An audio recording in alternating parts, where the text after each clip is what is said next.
I realised also that, I mean, I knew this for a long time, but I couldn't articulate it, but I knew that it was different for me being a woman, and, it's different from the journey that you'll take in AA. Mm.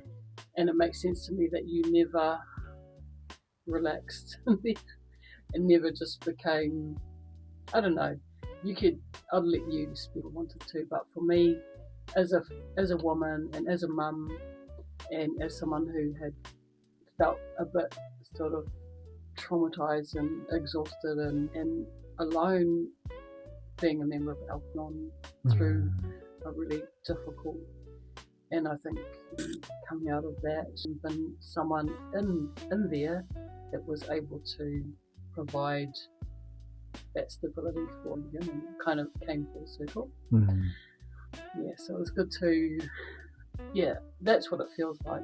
It feels like a cycle, and it's funny that it's 16 years for me. You know how we sort of tend to, you and I sort of 15-year kind of cycles. Yeah. It's funny. But yeah, so that was interesting last night. I did feel like I wasn't part of it anymore, but it didn't make me feel sad. It's funny. It's just so interesting to observe what it. I don't like using the word feel now, but it's the only word I can really think of at the moment to describe what I mean and what the experience is like of stepping away from it and now observing it from outside, not right in amongst.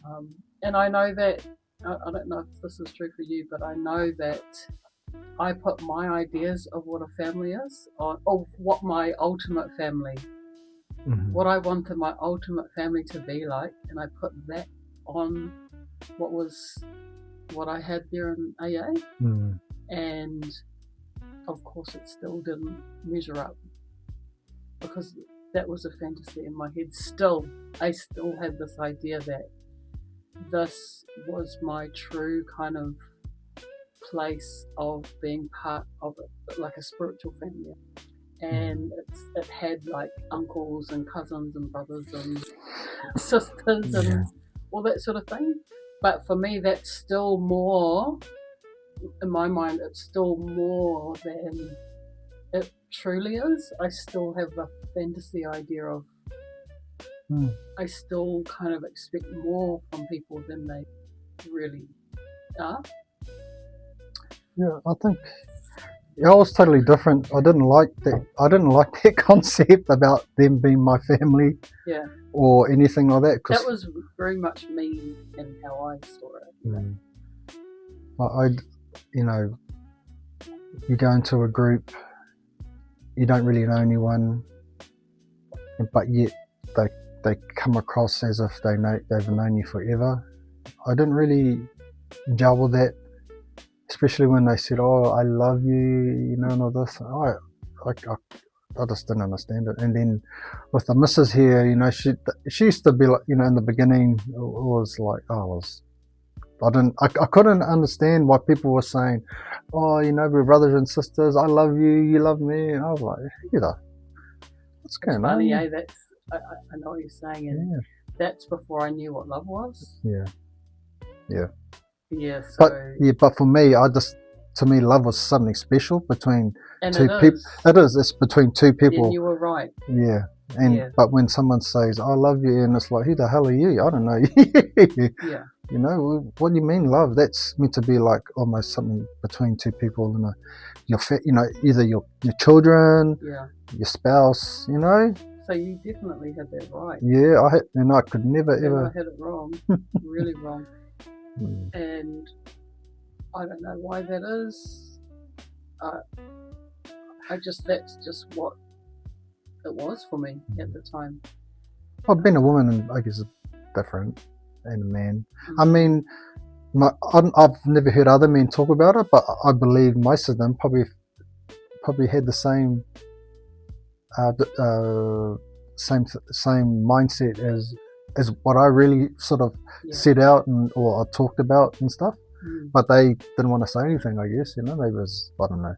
It was probably a fear thing, or they just didn't want to be disassociated from AA, I guess.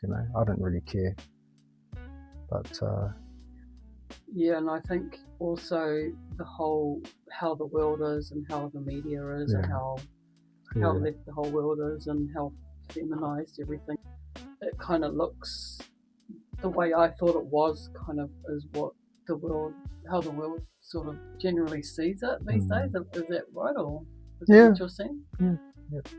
The thing about AA is that they put a lot of trust. I noticed, and I didn't like it. They put a lot of faith and trust in other people, and I never ever done that. I couldn't. The only people I trusted was either my spouse or my children or my blood. Yeah.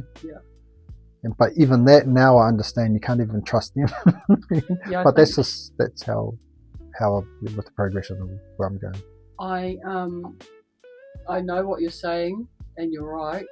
I think that's a practice that some of the older members do in AA, and that is to help people that are super lost begin to experience being trusted, I think. And maybe that's not right. But I think that's what it might be, a misguided, like, giving a guy that stopped drinking 6 weeks ago the keys to the building, those types of things, or a service position, to give them an opportunity to have some responsibility and to get the benefits of having some responsibility, maybe for some of them for the first time in their lives. Yeah, I think that's part of the reason why they do that, because it's I guess it's a spiritual practice, of trust, allowing someone to become trustworthy by blindly giving them some trust. So yeah, it's kind of dangerous. It is. It can be dangerous, and I think a lot of, actually, it's probably not recorded, but there's probably a lot of terrible things that actually do happen that you don't hear about because of the anonymity side of things, but because people are such a mess when they stop drinking and stop taking drugs or whatever, but then they do. So I see. I mean, I don't. It's funny now because thinking about it, like it's almost embarrassing and cringe. What part? That you went to AA? And I was so fully indoctrinated and brainwashed. Yes, you were.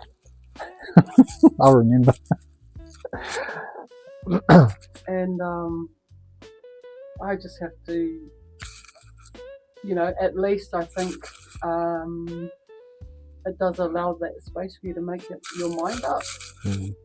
And to say it's the one place, it is really truly a place where you can say whatever you want, and no one's allowed to throw you out.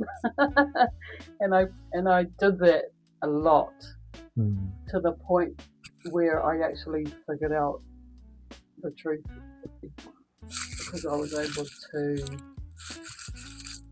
just think whatever I want and say whatever I want, and no one could control me, what I was thinking. So it's so weird, I feel weird now, in a weird space, because for such a long time I knew that I was an alcoholic, and now the word alcoholic means nothing to me at all. And I had a sense throughout the time that a lot of the things that we were talking about in meetings of Alcoholics Anonymous are things that everyone goes through, not just alcoholics, but this whole struggle with being godless and living to chase a good feeling all the time, and being irresponsible and immature, that's literally the whole world. Do you know what I mean? And you hear people in there going on, oh, I'm different. And it's like, but you're so like everyone. You're not actually different. And I don't like that there's that idea that you're somehow different to everyone else, that it's almost like that's your excuse because you're different. Your brain is different, and you've got this allergies to alcohol, which is at all. Yeah, I remember going in there. I understand what you're talking about with the allergy and repeating that I'm alcoholic.